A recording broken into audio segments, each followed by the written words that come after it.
Black people should stop complaining about diversity in anime. Anime is Japanese. Let them do what they want. Bro, if I hear one more person say this, I'm going to... I got these sort of comments on a recent short that I put out talking about how sometimes anime and manga doesn't do the greatest jobs of depicting black people in their content.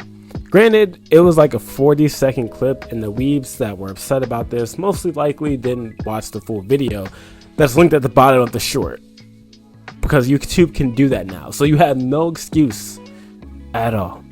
But I figured having a conversation around these comments would make great content just for me to rant, because I haven't done it in a while. But before I get into that, welcome to Anime Relatable, where we pull out relatable themes in anime in hopes of pointing people to Jesus. This has been a conversation for some time now, people not being allowed to have opinions about anime simply because it's Japanese and considered to only be for the consumption and critique of the Japanese audience. And if you do consume it, you can't say anything about it because it's just Japanese, a foreign culture that's not ours. So it doesn't matter that there are questionable, horrible, and maybe even racist elements in anime. Japan doesn't know any better because they're mostly homogeneous and only consume black people and content through the internet and WorldStar. I haven't really heard of the name WorldStar since like 2015, but whatever. I'll be honest, I mostly hate that dudes in the West want the baby Japan and Japanese entertainment as this pure and unstained world that is absolved from criticism, as if they're also not sinful people.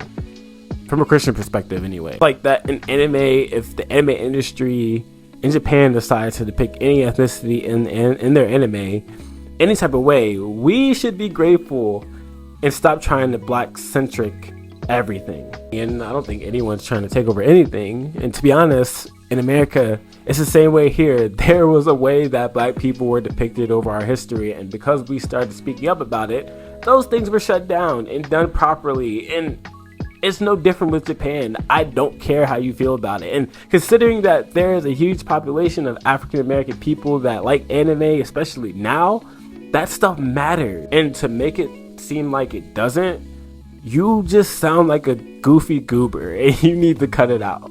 Explain to me how anime can create and draw Eurocentric features well, but it was trouble back then for them to draw black folk in decent ways. Like, make it make sense. You have people that say this and say if we have a problem with the way we're depicted, then we should make our own anime MCs, which is funny that you say that because we have Afro Samurai, we have Cannon Busters, we have Yasuke, we have Neo Yokio, but there's also tons of black manga artists and anime studios like The Art Shoujo, who owns Japan's first black-owned studio.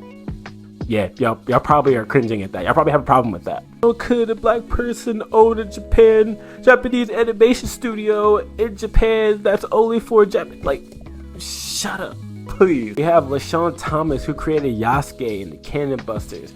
Rain the Governor, my guy, who was up and coming with his manga Hunters of Illumis with a black female lead. The Craze Kai with decked out and fly black characters with crisp hairlines and drippiness that is soaked in black culture and vernacular. RDC even has their own manga out right now. The reason that these people and many more artists and animators stepped up in this space is because there were not people drawing black people respectfully. Representation of ethnicity in anime was booty until recently. People aren't just complaining and not doing anything about it. There's people that are already putting in the work, and it's better than most of your favorite manga and anime. But that's a conversation for a different day. All that being said, representation in anime is getting a lot better, and black characters are actually decent looking in mainstream anime. And I can't even be mad at that. Black people have always enjoyed the medium of anime. Honestly, a lot of people grew up consuming Asian culture, from kung fu movies to anime, and it's become a staple in the community because of the things that we can resonate with in our favorite characters. This medium was meant to be shared with the world, and it has been doing just that, no matter how your favorite Western otaku feels about it. Anyways, that was a quick little rant. Check out the latest video that I just made talking about 5 black characters that I think are actually done well in anime. And if you haven't done so, make sure you like and subscribe. Yeah.